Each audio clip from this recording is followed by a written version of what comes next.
time now for Coming In Hot with Brent Wallace and former Ottawa Senator Jason York.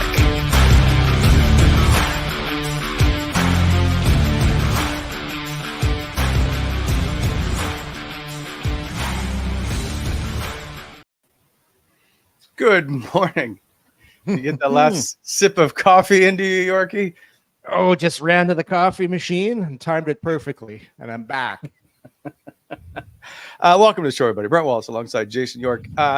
We got some stuff to talk about. I'm also, you know what, today I feel like we're going to give away a Tim Stützle bobblehead. So it's just for the people who are listening. So I'm going to give it like 10 minutes, and then I'm just going to tell you to do something, and then we're going to award it to somebody who's actually watching the show live. Okay? Nice. Yorkie, there's lots to discuss. First time since 2017, all 4 second-round series are going to 6 games. We'll get into that. Yes. It has been fun. I think it's been fun to watch. The Colorado Avalanche finally leading in a game for the first time all series. That's a big deal. We're going to talk about Mathieu Joseph, who it just seems like a right of summer. Used to be Chris Phillips at the deadline we would always talk about. And now it's Mathieu Joseph in the summer. We'll discuss if he should be traded or not. On nonsense. Yeah, not that it's nonsense. Just it always comes up. Where's that coming from?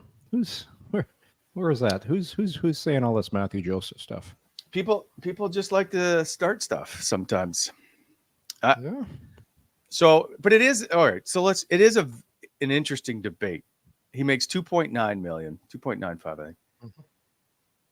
What is pretty good contract? Is it? Is it a good contract if you're a top 6 player, or is it a good contract if you're a bottom 6 player? Okay, so top 6 guys make way more than that. I know, but at some point, Yorkie, you've got to find some balance in your lineup of what you can pay for. So if we look at his last year stats, if we break it down, his first 42 games, 10 goals, right? Yeah, 10 goals, 27 points. In his last 30, he had 1 goal, 8 points. He was just a -11 compared to a +7. Yeah. He just seemed to be a different player. That being said, he had a career high in time on ice this year, over 16 minutes. Yeah. The question is, what is he? Yeah. So what is Mathieu Joseph? Mathieu Joseph, number one, he's a player that's got tremendous speed. We can all agree on that. And for a time this year, for a good part, especially the beginning of the season, middle of the season, tapered off a lot at the end. He was helping to drive lines, not offensively, but everybody thinks when you put a line together, it's like put the 3 best players together. And I remember actually when I'd say DJ is a little bit guilty of this. Your top 6 would always be your 6 highest paid players. Well, if you watch good teams, yeah, sure, when you throw McDavid and Draisaitl together, it works, but they got Zach Hyman, who's doing a lot of dirty work on that line. Mathieu Joseph was pretty good at doing a lot of that dirty work, and I've said this. I've said this now for a long time. One of the weaknesses of the Ottawa Senators as a forward group is their overall team speed. They don't have a lot of pace up front, so I would be a little bit hesitant to trade him because you're trading your fastest forward. I know Tim Stützle's got speed as well, but he doesn't play. It's like you need guys on lines that can be first on the forecheck and pressure the other team's D. The question I'd have with Joseph is, if you're paying attention to what's going on in the playoffs right now, I'll give you a prime example. Look at one of the most valuable players in the playoffs right now. He's a guy that was kind of maybe a career minor leaguer. Now he's found a home and an important role in Vancouver, and you could tell Rick Tocchet loves this guy because he's Rick Tocchet's type of player. You know the guy I'm talking about? Let me give you a guess. I'll give you 2 guesses. Who do you think I'm talking about? Big forward, not a household name, but now you watch the playoffs. Every single general manager is watching this guy, Dakota Joshua there. Like those types of guys in the playoffs are so important. You look at Sam Bennett, different resume, obviously, because he's had some success in the league and people know him. But Ottawa needs to find and identify players like that can come in And those are the types of guys you put in your lineup. But the problem, Ottawa still has to get to the playoffs. So there's so many things to think about. The problem with Ottawa is it's so hard to judge your players based on regular season play, especially when regular season play isn't meaningful games. So if I go back to Mathieu Joseph, when the Senators were kind of in it and they needed to win, Joseph was one of their best players. When they were out of it and the season was done, he kind of tapered off. So I didn't like him a couple of years ago, Wally. I didn't think he was tough enough. I didn't think he was the type of player that played with enough courage, but I've changed my mind on him after watching him. I think he's a pretty good fit for this team based on his speed, which they need, and you could put him up and down your lineup. It seemed for a while, whoever you put him on that line, he was helping make that line better. So I'd be a little hesitant to trade him, Wally. Okay, all right, but here's the question: what is he? What is Matthew? Is Mathieu Joseph a third line player that you plug in on your top six if there's an injury and somebody goes down, or is he a second line player to you? And that's the question. I think he's a third line player. If you're a really good hockey team, Yorkie, if you're a really good hockey team, he is a third line player. Invaluable. Do you know who he reminds me a lot of? He reminds me a lot. I have brought this name up a bunch on the show. He reminds me a lot of Carl Hagelin, the way he plays. Lots of speed, good on the penalty kill, not overly tough, but because of his speed, he makes it tough on the other team's defensemen because he pressures them very quickly. Carl Hagelin had a real nice career, and Carl Hagelin as well was a real important player for the Pittsburgh Penguins in the playoffs on that HBK line with Bonino and Kessel. So who do I think Mathieu Joseph is? I think he's Carl Hagelin. Third line player. But he's a third line player on a like a playoff bound team. Yeah. Right. But is his contract he's not that old either. Like, he's still a pretty young guy. It's not like this guy's like a early 30s player that's on the decline. So it's just I get what people are saying. Like, who are you going to trade? Who are you going to move? You got to move somebody.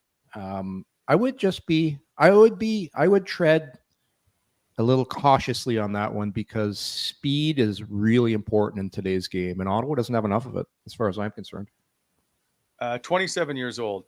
They don't have enough speed, and Jacques Martin made that comment. I'll feel like it was halfway through his tenure, saying that speed we need in our lineup. But I just don't know what his fit is. So and Gavin, if you go back to those lines, I think Ottawa needs a top six player now in that spot, regardless of what Josh Norris is. Like, I don't think Norris is necessarily moving to the wing just yet. I know people are talking about it, but let's say Josh Norris remains at center. They need to put someone in that second spot, the second left wing. Everybody gets all hung up and concerned that you need these household names and these top six players. We need DeBrincat. We need Tarasenko. We need somebody with some name recognition. No, you need somebody that plays hard, has some experience, has some speed, and has some leadership, and plays with some. What's I a need good some word grit for in it? the lines. A little bit of sandpaper. Actually, a lot I of was sandpaper. I was gonna say plays with some balls. I believe the word is truculence, according to Brent. Truculence. But that's like, watch it, unless they start calling the game differently at the end of the season in the playoffs. You need guys that play, and those guys on Vancouver can skate. Did you see how tough they're making it on Connor McDavid and Leon Draisaitl? This is one thing I wanted to bring up today. Coaches take on the personality of their teams. You've got Adam Foote on that bench and Rick Tocchet. And Vancouver, they play the game like a schoolyard bully that they try and take your lunch, try to stuff you in the locker, maybe a wedgie. Like, I've never seen players play this hard on McDavid, and that's coming from Tocchet. That's coming from Foote. Like, it's man, that's been a great series. But how do you find guys like that? Well, it's tough, but that would be on my shopping list of a forward or two that plays that way. But name me one team in the playoffs in round 2 that can't skate. Yeah. No, They're all lightning. Well, it seems to me like they're lightning quick. Like yeah. Dallas last night against Colorado, they are and I know they ended up losing, and I'm like, I feel like Dallas is going to win this game and put them away. Their speed is crazy, and you don't look at them and go like a super. If you look at the two rosters with Colorado, you go, that Colorado roster is stacked with McCarr and McKinnon. You don't say that with Dallas as much, and I know they have Robertson and whatever, but not quite the same. But they're a hell of a team. So Colorado Avalanche, you watch Arturi Lehkonen play the game. Like, if you're the Montreal Canadiens, why the hell did you trade that guy? And that's the thing, when Arturi Lehkonen was on, because I did Montreal Canadiens games I did them for a couple of years when Lehkonen was there, and I always watched them. And they're a bad team, but he was a young player that had a lot of upside, really, really smart, really intelligent, pretty good skater. But those solid NHL, I call those guys glue guys, because they do everything right. They understand the game. They know the defensive side of the game. They know the offensive side of the game. They're kind of like Swiss Army knives. They can do everything, and they got some skill. Like, to me, guys like Lehkonen are really important players on NHL teams. And I think when Steve Stais was talking about the Ottawa Senators, they don't have enough guys like that. Everybody always thinks, so here's something. When Colorado traded for Lehkonen, they go, okay, here's our top 6 forward we're trading for. Arturi Lehkonen's a top. No, he wasn't. He was a third-line center or third-line winger, kind of like Mathieu Joseph. But Colorado's scouting department was smart. They watched him. Carolina. They identified him. They said, Colorado. Arturi Lehkonen's on Colorado. Sorry. For a minute, who's the other guy that got offer sheeted from Kotkaniemi? Sure. Yeah, so when you watch him, it's total opposite. Doesn't play with a lot of grit, plays on the outside, soft. Those aren't the type of players you want. Like, not going to go through a wall for you. So he might change because he's still younger, but give Montreal credit. They probably identified that this isn't a player that's going to make us better in the future, and we're not going to pay this guy a ton of money because we don't see it. And that's one of the things that separates really good teams from really bad teams. Great pro scouting staffs that are able to see these guys, watch these guys, and identify that he might be a decent player with Montreal Lehkonen, but we see something where if we put him in our group, he's going to be that much better. Okay, so, and I will credit, I think David Graham in our chat. Sorry, I apologize. Someone brought it up. Nick Ehlers is available. I like Ehlers, boy. Ooh, I like Ehlers. So he's $6 million as a cap hit for just for this upcoming year, and then he's UFA. Yeah. So obviously he's going to want to, and he has a modified no trade. Real dollars 6.75. Not a crazy number, Yorkie. No. But he's a 1, 2, 3, 4, 5, 6, 7-time 20 goal scorer. Is that a guy who he shoots left? Is right? Sorry, you want him to be on the left side. Is that a fit in your lineup? I think he's a fit in anybody's lineup. It's just what's it going to take to get Nick Ehlers 20? I'm just Jacob Chikrin, as somebody Graham does stuff says. Man, I don't know, Yorkie. Yeah, every time I've done a lot of Winnipeg games back when I was doing color, and he's one guy with his speed. He's not a player that plays with quote unquote that truculence, but he does play hard, and he's got he had 29 penalty minutes last year. I don't, and that's not an indication necessarily of overall strength. It just, if you're in the battle, you tend to pick up more penalty minutes. He's a guy that has speed like a Mathieu Joseph, but just a lot more high-end skill. And Joseph's like, listen, everybody in NHL is skilled. Like, you bring an average NHL player to play in a beer league, and it's going to look like Wayne Gretzky. Everybody's skilled, but Ehlers has elite skill. That's the difference. Yeah. Ooh. You do have a first-round pick. You could, like, and I know everybody's like, well, they got to give picks, and I don't mean this year's pick, which is 7th overall, but you do have a Boston pick, right? You do have next year. You're probably going to give away the 2026 first round pick, which is, if all goes according to plan, because you're much you're a much better team by then, and so the pick is lower.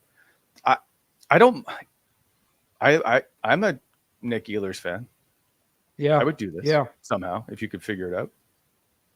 Yeah, he's 28 years old.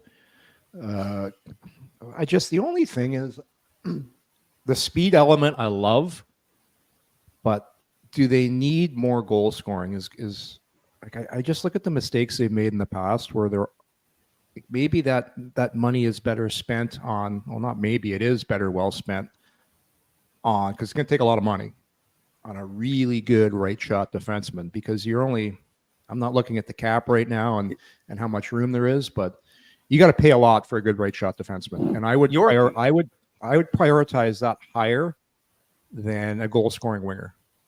I would. Listen, this is made for the Ottawa Senators right now. Dylan DeMello and Nick Ehlers. You move out Chikrin or Shabbat. Yeah. DeMello's a UFA, so you don't have to trade. I know, but you still have his rights as of right now. If I'm right, you have him up until July 1st, where you can trade him. Just get Shabbat and to Chuck on the phone and say, "You're coming home. We're coming back. We got your stall set up for you right in the dressing room. It's all set." Players talk all the time. Where are you signing? Where are you going? Who are you talking to? It's commonplace in the NHL. But yeah, I was reading some comments. People are saying DeMello looks slow, and I don't know. He played over 21 minutes on a really good team this year in the regular season. I thought he was decent in the playoffs. The thing with DeMello, would you like a defenseman that's longer, taller, plays with a little more jam? Probably. But I do think DeMello would be a really good, stable, smart, dependable. Dependable is a word that I think Ottawa Senators fans would like to see more of on their blue line. Consistent. Dependable is always dependably consistent is a very good thing. To not notice somebody for the wrong reasons in a game, I think would be a good description of Dylan DeMello. So, yeah, like depending on the number, I think that would be a pretty good signing. I saw Brendan Dillon's name out there as well. There's your big long defenseman. There's going to be some options. There's going to be some options for this management group. I think some pretty good ones at the draft too, because a lot of teams I think are going to be pretty unhappy about how their season's finished, the expectations. Like the Winnipeg Jets can't be happy, and they're going to want to make changes. Obviously, a new coach, a bunch of different things happening, and the Leafs are going to want to make changes. All kinds of teams. Nobody's happy. There'll be one team happy, the team that wins the Stanley Cup, and that's it. Yes, exactly. So everybody is in the same boat, right? Everybody, we need to do this to get better. Are you sorry? Someone, I'm trying to do two things at once. Jake WW1. Sounds like Yorkie's talking about a young Jason York. Dependable, good in the room, good at making up nicknames. Right shot. Yeah, perfect. Got some offensive upside. A little bit of offense. Throw a good team party. All those important things. This is the type of time of year, Wally, where I love hockey again. Because during the regular season, I'm like, it's 82 games, it's a lot. But playoff time, anybody that's watching and listening right now, you said it earlier, the playoffs have been so good this year. It makes me at age 54 want to play again. I'm watching. Really? Oh God, it's just so good. It's hockey in its purest form. It's hockey at its best. It's guys are playing. They're not getting paid, so you're just playing for the sheer competitive spirit of it, which is awesome.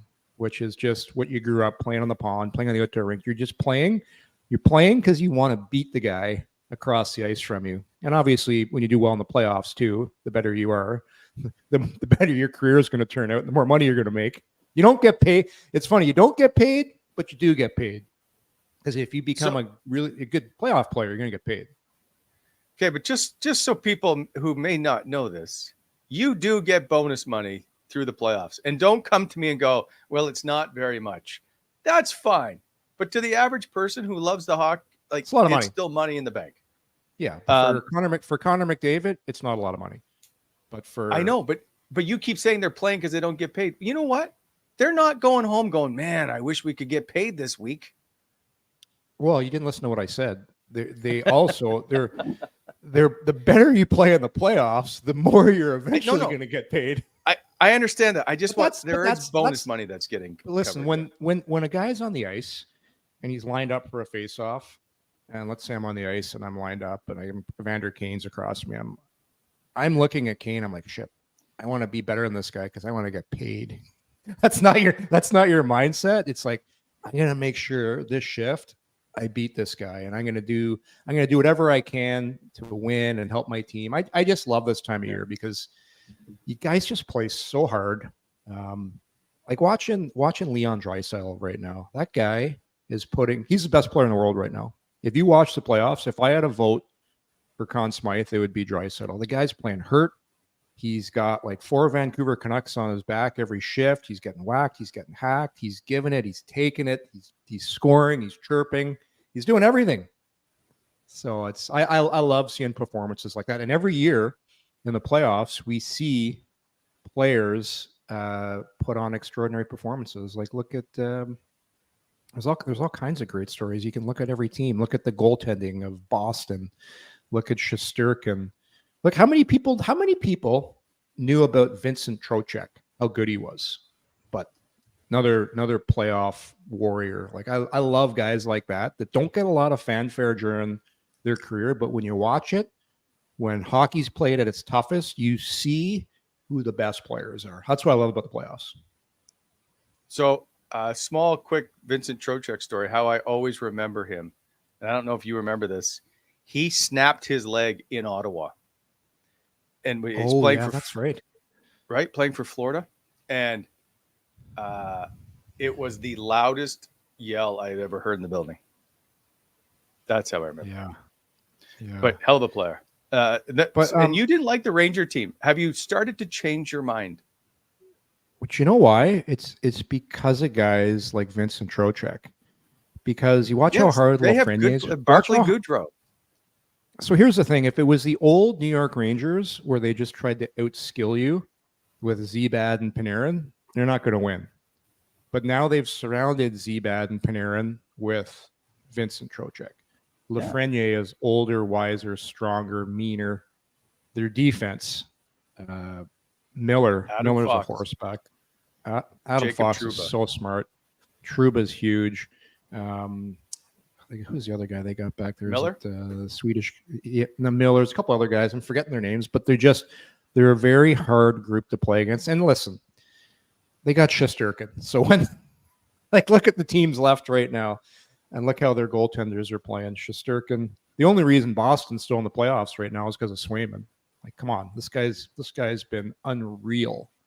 Talking Eric Gustafson, Ryan Lindgren. Yeah.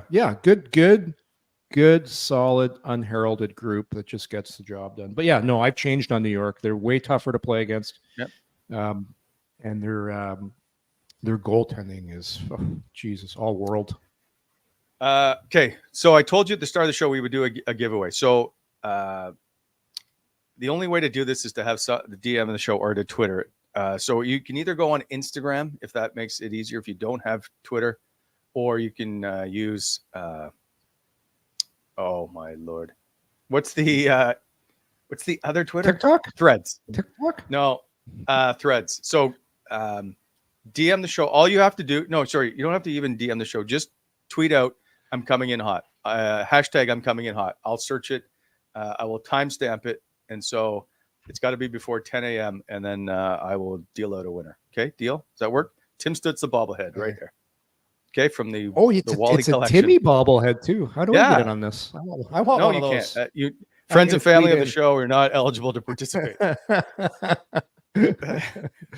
me one of those bobblehead. I want to move on to a different player that is available that has been brought up in the chat. So before we do that, let's just take care of some business, shall we? Gotcha. This show proudly and always presented by Betway.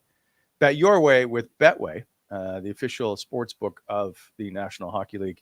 Must be 19 plus. Please play responsibly. We'll be back later in the show with the locks of the day, which there's 2 games going on tonight. We'll see if One of those series comes to an end, and then there's the Edmonton-Vancouver series that's been going on. Also by BEI, Bonisher Excavating Inc. Listen, time to do some yard work. So if you need aggregate or topsoil sales, give them a call. Custom crushing and screening. They'll even do pavement as well. They also rent equipment. Give them a call. 613-432-1120. Or go to bonisherexcavating.com. BEI, helping to shape the Ottawa Valley. And by Wendy's.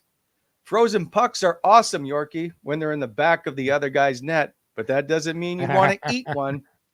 That's why Wendy's only ever uses fresh Canadian beef that's never seen the inside of a freezer in all of their burgers. Whether you order a Baconator, Dave Single, or a JBC, you'll only ever find real fresh beef that's real juicy and loaded with fresh toppings. So download the Wendy's app, check out the latest deals, and order a burger that's only job is being delicious. You're welcome. Anyway, there's a name in the chat. That was a great read, by the way, Wally. Thank you very much. Thank you. You made me hungry. So, Colton Parayko, his name has come up. If that would be a fit for the Ottawa Senators. Now, he's a nice player. Right, 31 years old, 6'6", 230. He has, depending on how you look at it, 1, 2, 3, 4, 5 more years, including next year, at $6.5 million. His last 3 years, the actual salary drops to 4.8. So, again, a front-ended loaded contract, if you will. He makes $8 million this year coming up. Is that in your wheelhouse, Yorkie? That's a lot of term. He does have a no trade clause. Yeah. Let's we do have to mention that because we always say about how hard it is. But yeah. Yeah, no, listen, if you could get him, sure. I think he's a great player. He's a right shot D. He's big. He's long. He's very good skater for his size and breaking the puck out. And he's got that long reach. He'd be a great fit. It's just a fact. Could you get him? What would it take? But sure, he'd be on my radar 100%. Why wouldn't he be? Like, you'd be crazy not to look at a guy like that. Like, he's everything you want in a right shot D. He's not, and you don't really. That's the thing. He's not a first power play guy, but we see where that's gotten Ottawa by having four. Because basically, when you really think about it, Brandstrom was drafted to be a power play guy, but he kills penalties for the Ottawa Senators. Oh boy, yeah. Let's just keep collecting left shot power play guys. Let's do that. Wow, you got cranky all of a sudden. Oh, it's just crazy. It's crazy. It's crazy. It's crazy the thinking that went on in previous years to building this team to now you're at a position where you got to fix so many things. Yorkie, I'm not like, all due respect to the people that worked under Pierre Dorian, I don't know that there was a lot of discussions and stuff going on and making. No, there happen. wasn't. No, there wasn't. And that's the problem. No, the problem was it was a skeletal hockey ops department, the smallest in the NHL, and near the end of it, the decisions were getting made probably from Pierre Dorian and Sheldon Plenner. Like, that's not how you'd make decisions. Like, oh my God. Like, that's crazy. Like, think about that for a sec, how crazy that is. I agree. I completely agree.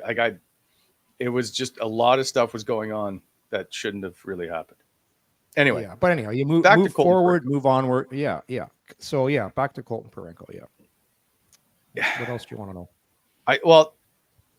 I think I'm in favor of that deal at 6.5.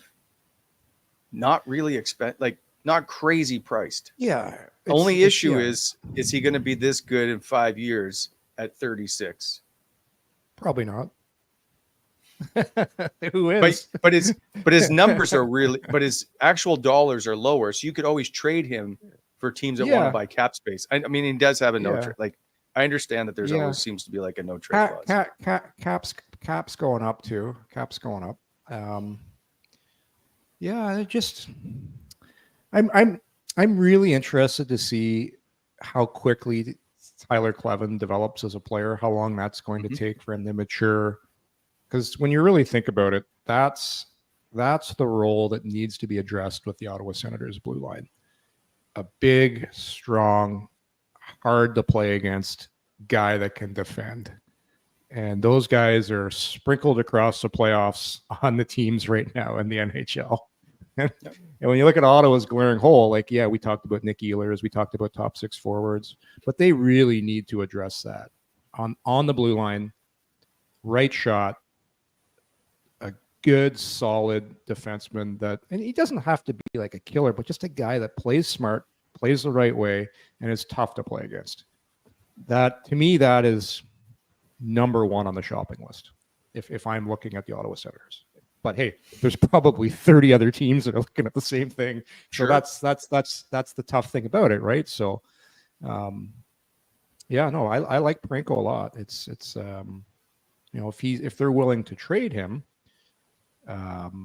with his clause, he's going to have a lot of say in that too. So, I don't know. Maybe Brady's got a good relationship with him. Make some calls. That's a lot of times, like, people don't know behind the scenes. That's how it works. Guys get on the phone, guys talk to their buddy. Yep. They try and convince them, come on here. We got a good thing going. We're close. I know we didn't make the playoffs this year, but when you come here, you're going to make us that much better. That happens all the time. So, that's for sure. That is a very intriguing name. Be interesting to see how it plays out. They've got to, but they got to address the D. But who are you putting in your top six hole on the left side? I think you don't have anybody in your organization right now that's a legit second line winger. I'm more concerned. I'm more concerned about the third and fourth line. Like, hey, Gavin, can you put the lines up for a sec? When you look at the lines, Kachuk's the top six, Stützle's the top six, Batherson, Giroux. Norris, he's supposed to be able to start the season. He's top six. Like, I think Pinto is going to come back, and from the experience he gained last year, I think he's a top six player. I do. It's going to be interesting to see what happens with Josh Norris. Hopefully he's healthy, gets the shoulder back. But there's a lot of Joseph can go up and down in your lineup.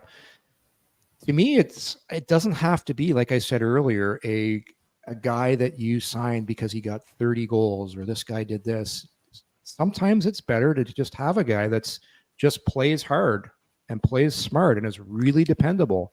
And he plays on your second line because he helps drive that line with his physicality, his smartness, his attention to detail. Maybe he doesn't score all the time, but he does all those little things. Like, when Chris Kunitz, if people remember the name Chris Kunitz, he played on Crosby's It's too line. early. You cannot bring that name up before 10 a.m. ever. Yeah. People have PTSD from that name. Guys like that, they're not sexy goal scoring guys that you think of in people's imaginary top six NHL player. But to me, guys like that are better because they're harder to play against. They care more about defense. They don't care about their cookies. They're not cookie monsters. Just look at Vancouver right now. Look at Tocchet, what's going on with him and Elias Peterson and guys like that.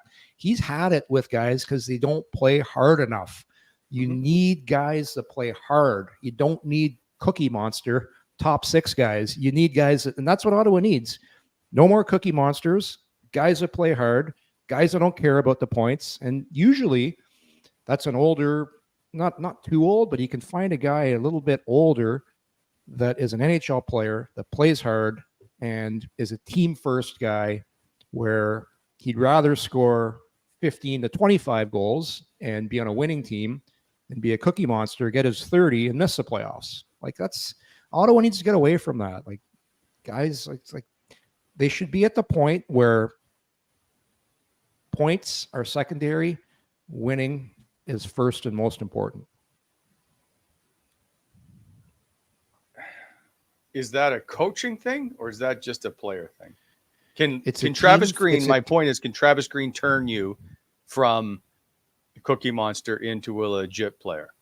Yeah. You know what I mean? A legit top 6 guy that's looking to play hard every night. I love that name, by the way, Cookie Monster. But you look at you look at bad teams. Here's a guy. I used to always talk about the Columbus Blue Jackets. Columbus Blue Jackets used to have a guy on their team named David Viborny. David Viborny never played in the playoffs.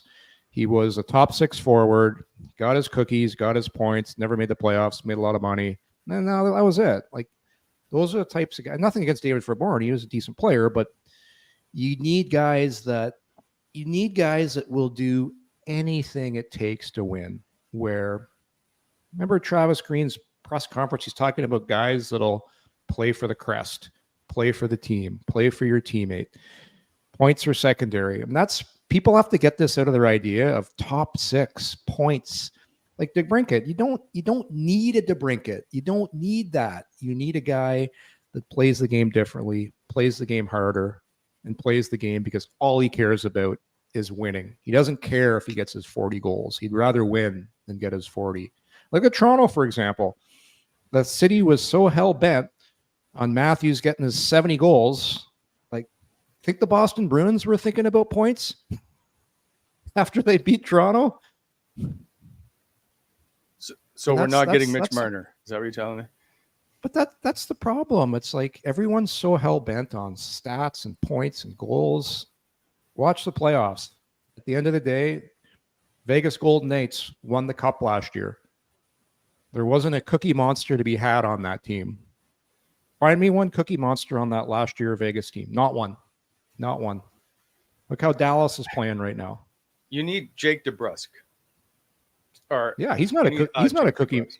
Yeah, he plays hard. He plays the game hard. He's fast. He hits. He competes. Ton of speed. I love how DeBrusk plays. That guy's a gamer. Yeah. And they wanted to.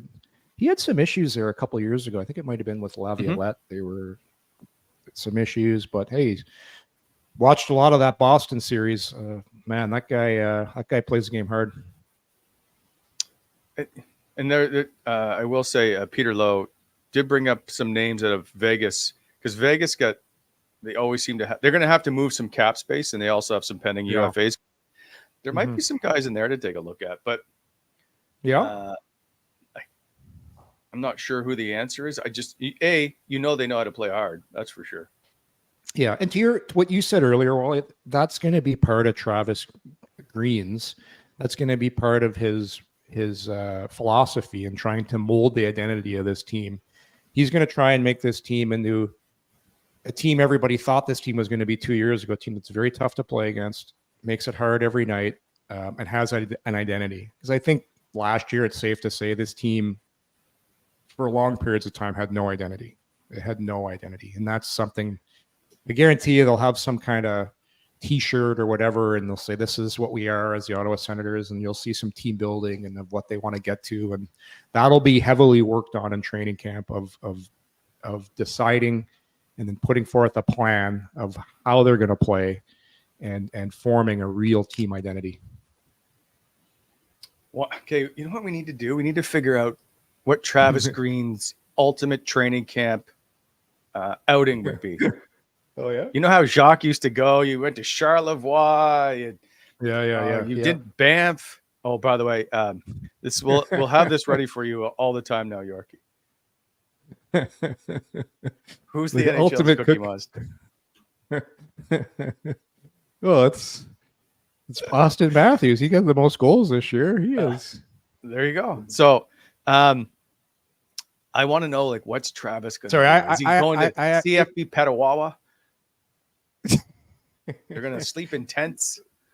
The ultimate, if it was me, I would take the guys to Dwyer Hill to work with the JTF guys. Those guys are hardcore special ops.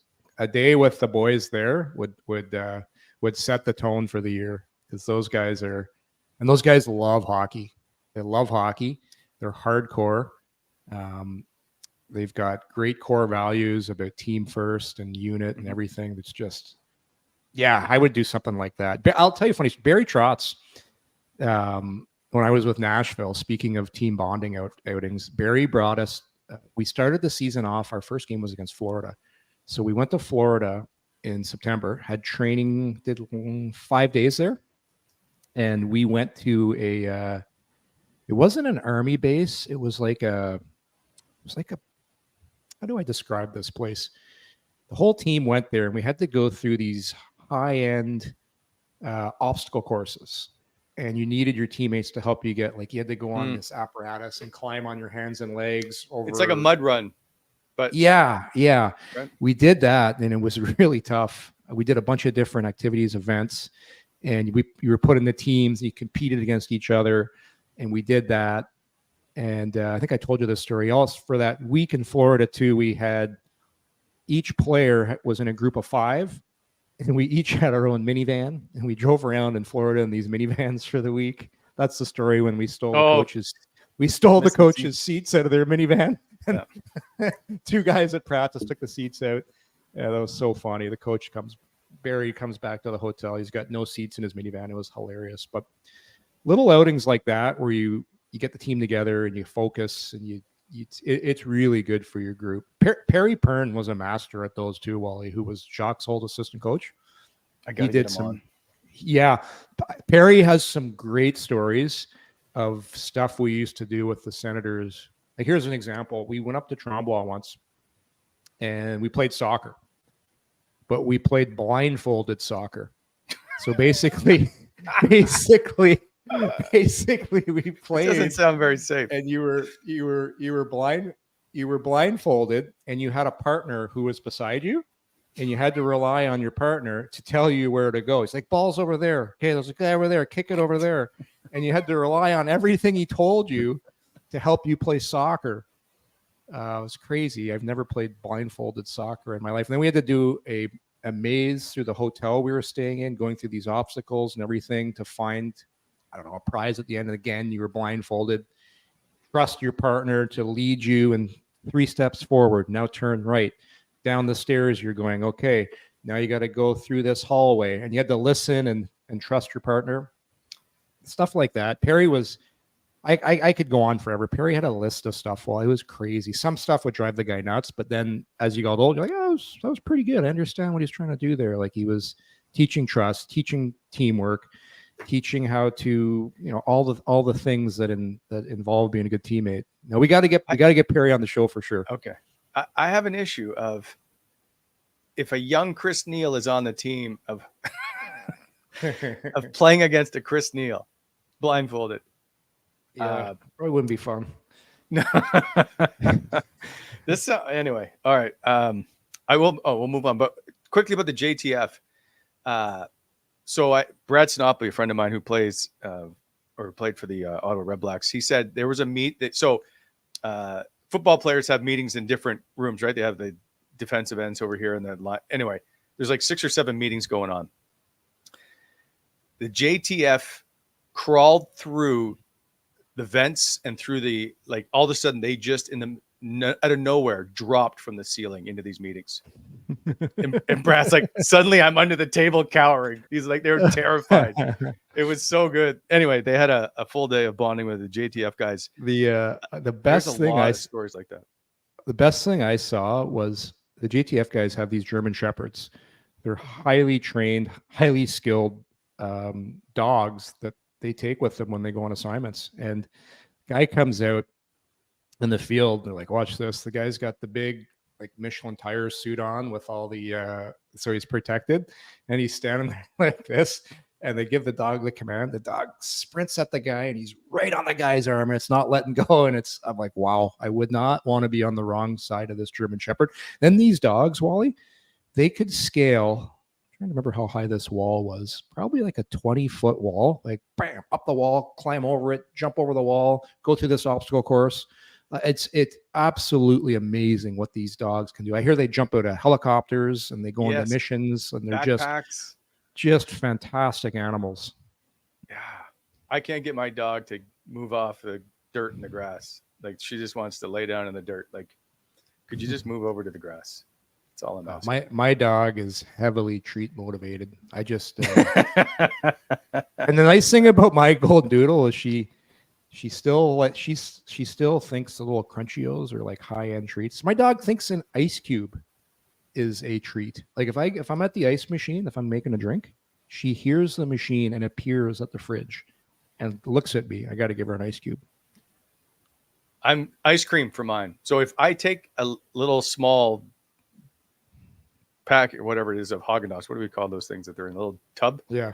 As soon as I open the freezer, she comes. Like I don't have the top off the ice cream or nothing. She's already on the move. You can't give your dog ice cream. Isn't that bad for him? No, they can have ice cream. Just can't give them like nuts and chocolate. Yeah. And you know what else you can't give your dog? Avocado. Stay away from avocado. Mine doesn't eat vegetables or anything other than chips and ice cream. No veggies? Like when we get the cutting board going, like we're cutting up red pepper. No, she won't eat it. Cucumbers. Dog appears and the dog loves cucumbers. Gertie's like, what is this? Like, if you're not going to give me some chips, I'm out, basically. Anyway, chips. Let's okay. Time for lock of the day. Brought to you by Betway. Bet your way with Betway. Must be 18 plus. Please play responsibly. Yorkie, are the Rangers going to get it done tonight? Whoa. It's in Carolina? Yeah. I think it's, oh God, I was wrong. I thought they would. Carolina's gritty. They are gritty. I'm still concerned about their goaltending. Yeah, maybe. I think it might go 7. I'll take Carolina. I think this could head back to New York for a game 7. I could see that happening. If the by the way, these are. Go ahead. I wouldn't put any money on the game, but I would say if I was forced to, I would take Carolina. Well, seeing as it's a Betway lock of the day, we are putting money on it. The Rangers, if they're a legit Stanley Cup contending team, have to win this game. Really? That's my feeling on this. I just think you've got to figure out a way to put teams away when you have the opportunity. They didn't. And if you want to advance past the next round or even this round to get to a cup final, you got to win. You got to win on the road, and you got to do it now.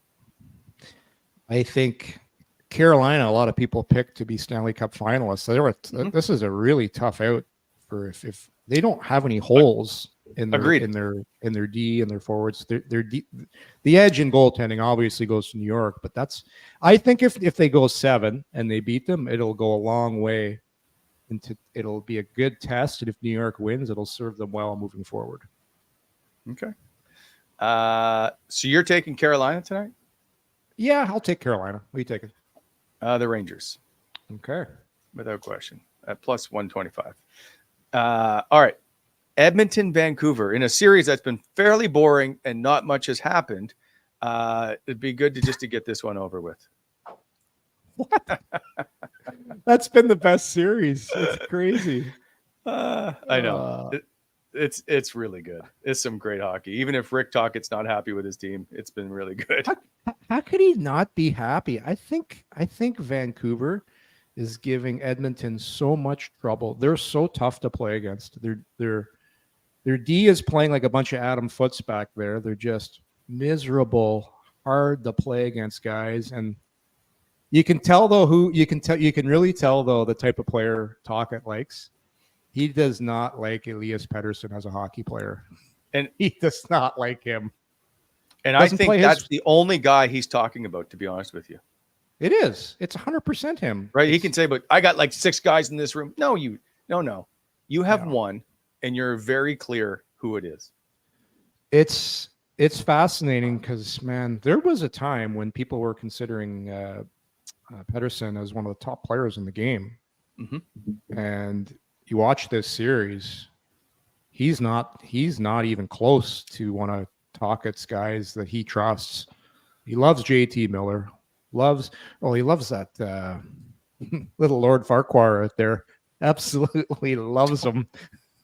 What's his name? Little guy. It's like Garland. He loves Connor Garland. He loves Lord Farquhar. Like that guy plays so hard. He'll do anything.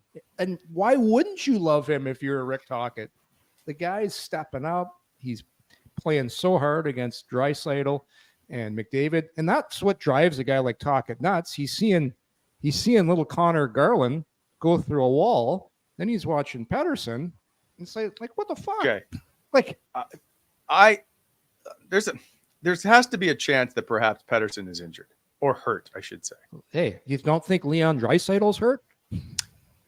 But I don't know what I don't know what it is. It could be completely different and drastic. All I'm saying is last year in the 1920 in the playoffs, he had 18 points in 17 games. And by the way, he's like a 5-time 30 goal scorer or whatever it is. 3-time 30 goal scorer. I just don't think that suddenly he's a terrible hockey player. I think there's something wrong. It's a little bit of the Alexei Yashin syndrome. You're a great hockey player till the playoffs. You are extremely skilled, but you have to raise it up in the playoffs. And that's what Tocchet's talking about. He's not raising up his emotion. He's not raising up his intensity. Yeah, probably is hurt, but everybody's hurt right now. If Vancouver loses this series, he'll be crucified, by the way, in the press. Oh, boy. So we'll see. This series, he has a chance to rewrite his narrative because this series has got a long way to go. So we'll see. But to this point, he hasn't been very good. All right. So based on if you need a playoff player and you have either Mitch Marner or Elias Pettersson to choose from, who are you putting on your team? Oh, I'm still taking Elias Pettersson. In a heartbeat. In a heartbeat.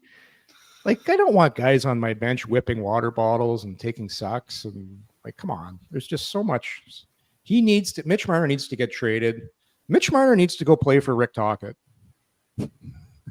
That's what he needs.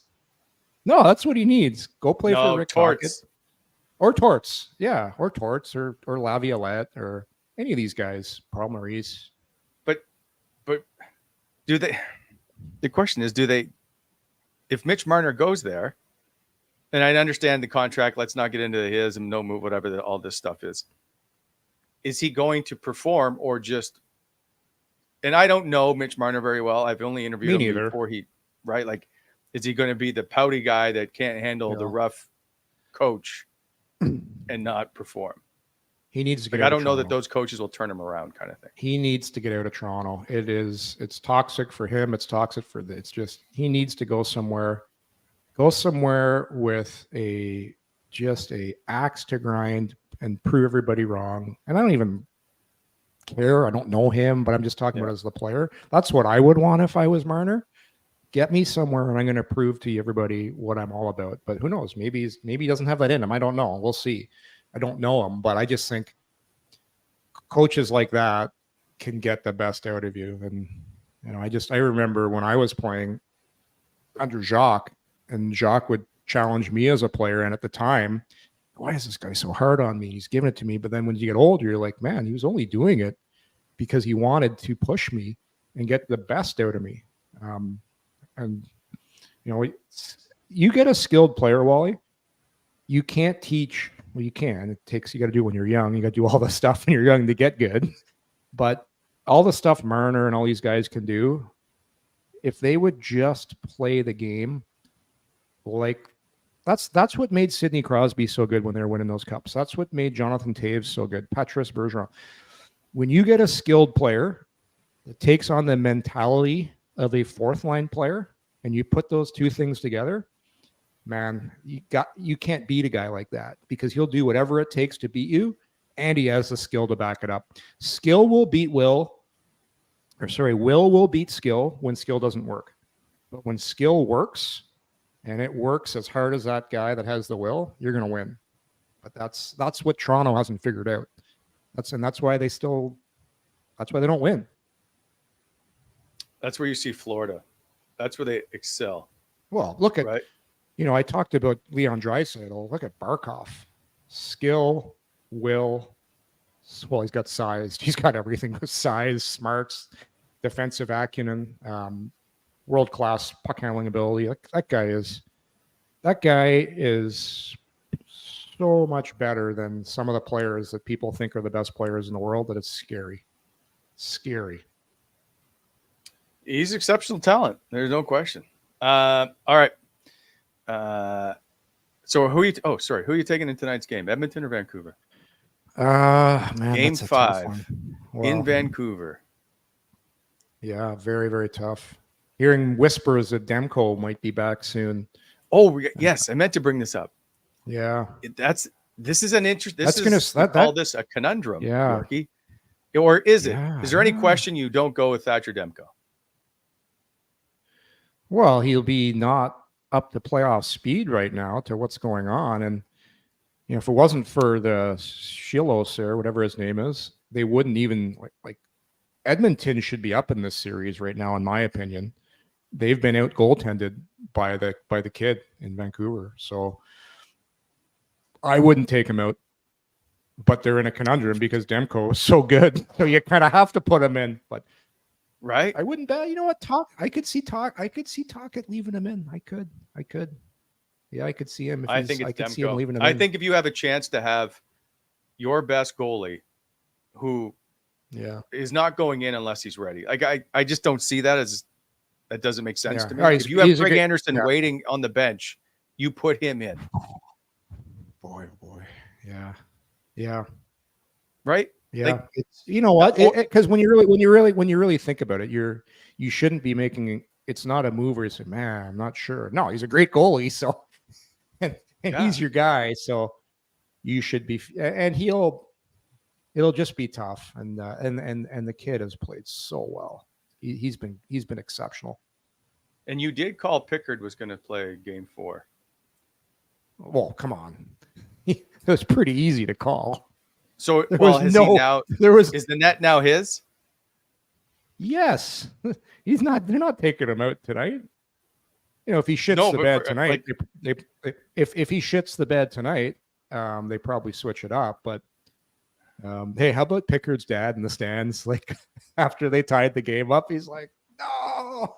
Like the camera work was so good. Like he's had an up and down career, to say the least. Calvin Pickard, He's been up, he's been down. He went overseas. Finally gets the chance. They're a minute away from winning that game. First playoff game ever. And Vancouver, by the way, scored 2 horseshit goals that were both off players in front of the net. Even when I'm watching them, I'm like, oh my! I guess it's just Vancouver's destiny. They're going to win. Everything's going their way, and then Jesus Christ, Evan Bouchard pots it in. So, I think Pickard starts for sure.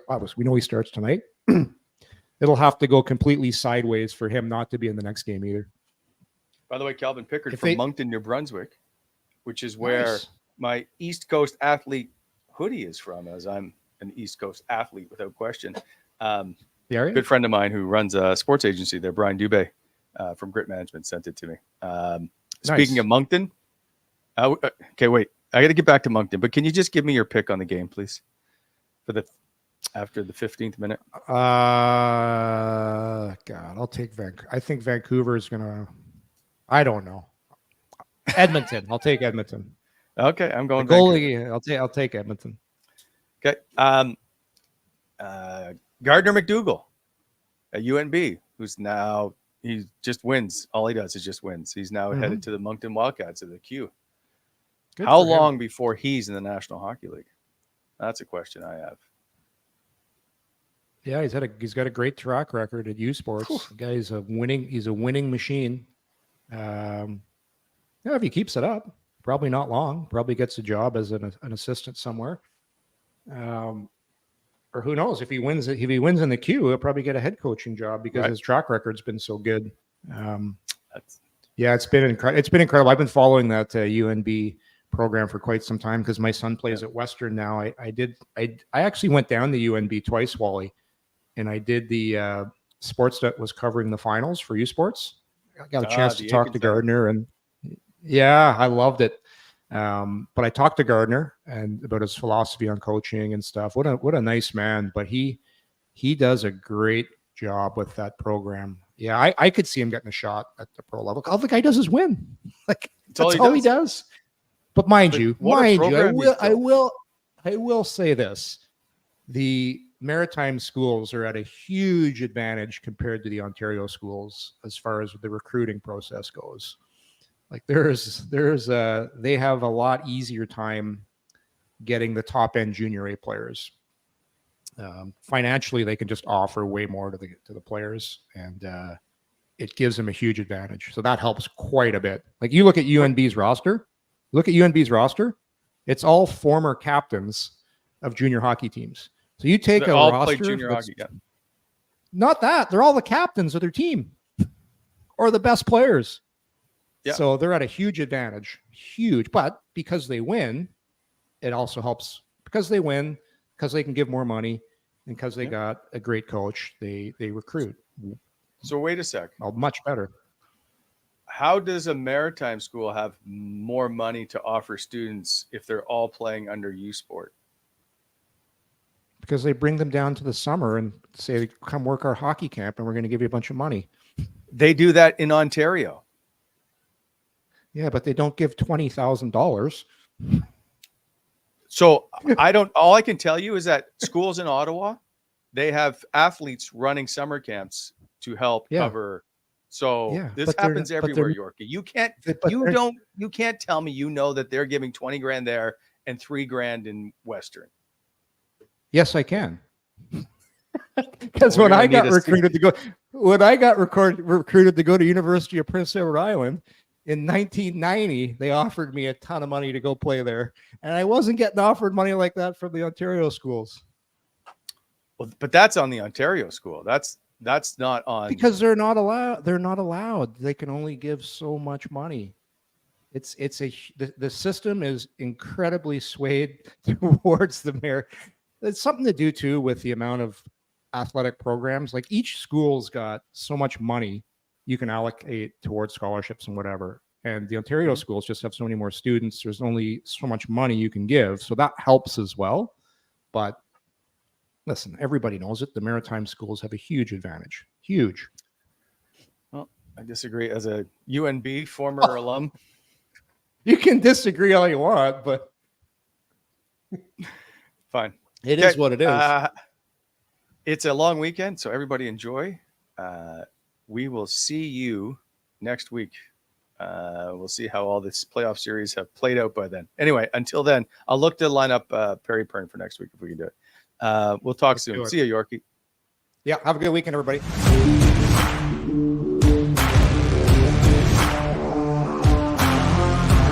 Thanks for tuning in to Coming In Hot. If you enjoyed the show, hit that like button and be sure to subscribe to never miss an episode.